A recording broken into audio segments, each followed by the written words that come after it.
Very good morning to all. In this session, we will discuss about object-oriented programming in Python. Okay, so Python supports both procedure-oriented and object-oriented features.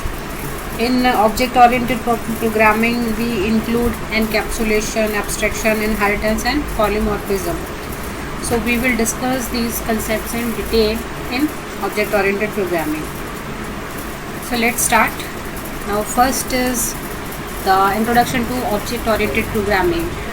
Object-oriented programming is a computer programming model that organizes software design around data or objects.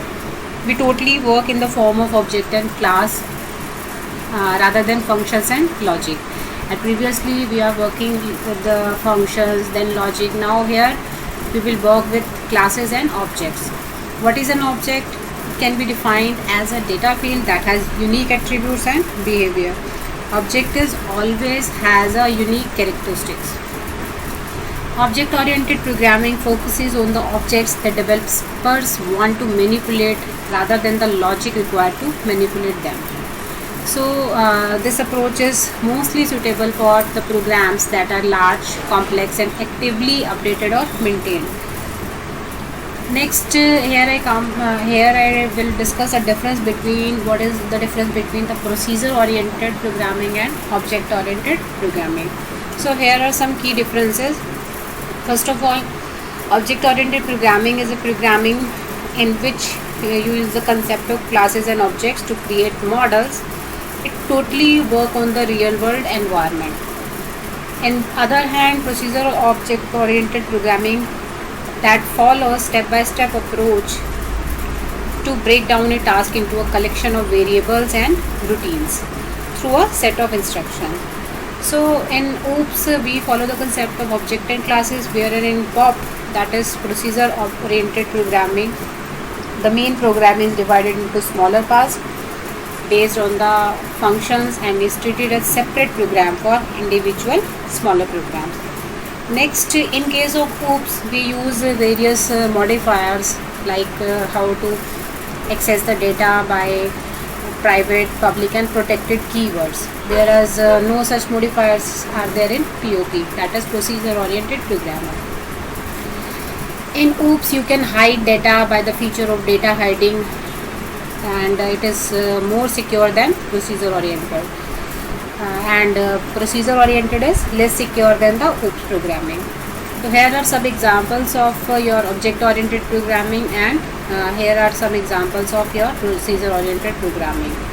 So sorry, these by mistake these are pasted here and these are pasted here. So these one are the examples of object oriented programming and these one are the examples of procedure oriented programming. Okay, that means Fortran, C, COBOL are examples of procedure oriented, whereas Java, C++, C# are examples of object oriented programming. So move to next. Some main features of object oriented programming. One is it is ability to simulate real world event much more effectively. We can show real world data in a very effective manner by the help of object oriented programming. Code is reusable and less coding is required. Data becomes active. Next, it is better able to create a GUI applications. Programmers are able to produce faster, more accurate and better written applications by the help of object oriented programming. Next, object oriented programming concepts. So basically these all are the object oriented programming concepts. That is your first one is your class, object, encapsulation, inheritance, polymorphism and abstraction. So object oriented programming is all around about these concepts. So let's discuss all these one by one. First of all is your encapsulation. What is encapsulation? In Python, it is the process of wrapping up of variables and methods into a single entity. And programming, a class is an example that wraps all the variables and methods defined inside it. So class is the live example of encapsulation property of object-oriented programming. So I have also write an example here that consider your college as an example. each and every department student records are restricted only within that particular department. If CSE department faculty such that CSE department faculty cannot access the different department student data and up to so on. So that means here department acts as a class and student record act as like variables and methods. We will do all this practically also, how to implement encapsulation using class. Next is your abstraction. Abstraction is basically a process of hiding the real implementation of an application. That means user is not interested in internal working of a program. Like for example, here I consider two examples here. When you use TV remote, you do not know how pressing a key in remote changes the channel internally on TV. You just know that pressing plus volume key will increase the volume. In similar way, if you are using vacuum cleaner at your home, you just want to clean your home with the help of a vacuum cleaner. You are not interested that how internally it works and so on, etc. Okay. Next is your polymorphism. So what is polymorphism? It is the ability to take different forms. Like for example, here I have given example that shape. So by the name of shape, many images will come in your mind, like circle have a shape, rectangle have a shape, and square have a shape. So by the name of shape, you can consider these three also. So it allows us to define methods in the child class with the same name as defined in their parent class.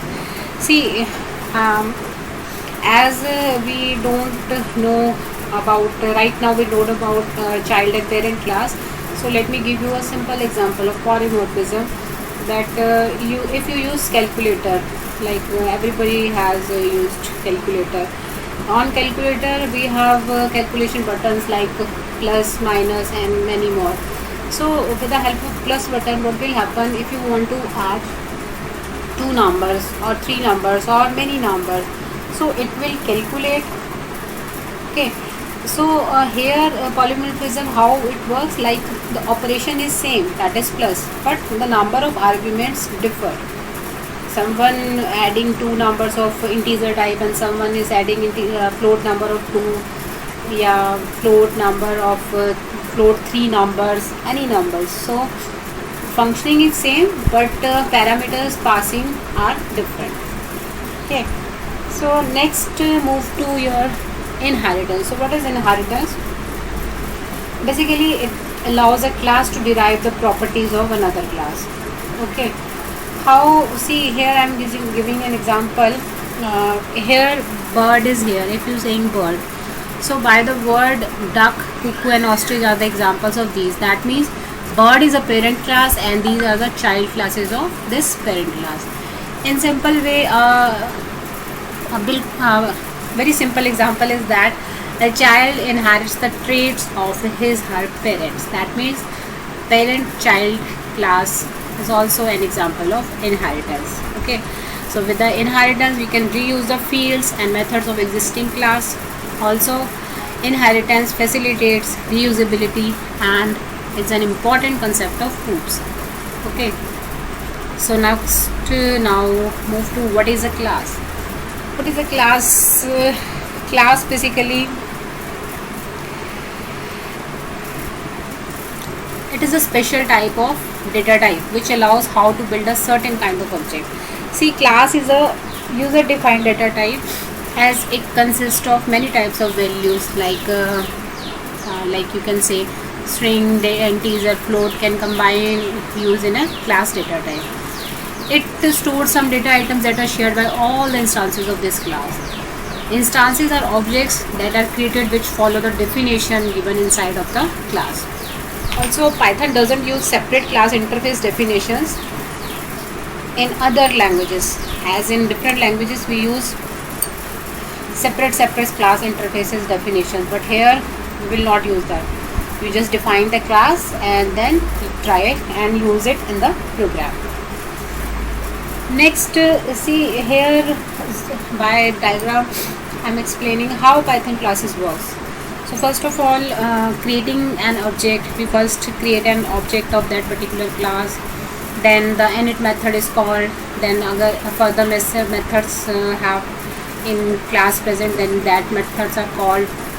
Then if you want to changing the properties of object, then class variables, and then finally the instance variables. Okay, so here is the sequence that Python classes follows.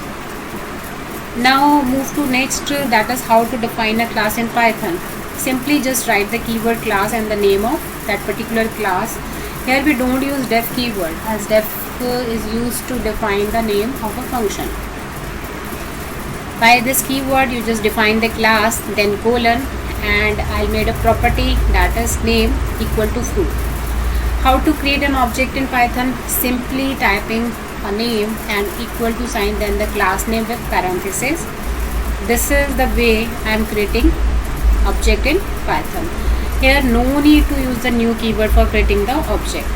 And by this object, that is orange, we just access the property of that particular class, that is name. So next is your init function. What is init function? To understand the meaning of classes, we have to understand the built-in init function. This function is built-in function, that means it is already defined in Python. It is used to assign values to object properties on other operations that are necessary to do when the object is created. See, this is the first function that is called firstly when an object of class is created. So it is called automatically every time the class is being used to create a new object. Okay. So here is the example. Now next, just understand what is an object. We will do all this practically. Just understand what is an object in Python. So objects are basic runtime entities in object-oriented system. They may represent a person, a place, a bank account, a table, data, anything else you can say that is an object. When object program is executed, the objects interact by sending messages to one another. So basically object have two components, one is your data and second one is your behavior. So in programming, data refers to attributes and behavior refer to methods. So now here is an example of what are object attributes and what are object methods. Object attributes are just like driver, on duty, number of passengers, location, driver name. These are some object attributes. Attributes, or you can say properties. And methods, that defines the behavior of the object. That is pick up, drop off, any of these is an example of object methods. Okay. So next is methods in class. How to make method in a class, method or functions. The way as previously we used, that is def method, by using the keyword def. Same way we will create methods here. Okay, and by the name of class with dot operator you can access the particular method. Now let's first see the practical of all these, then we will move further.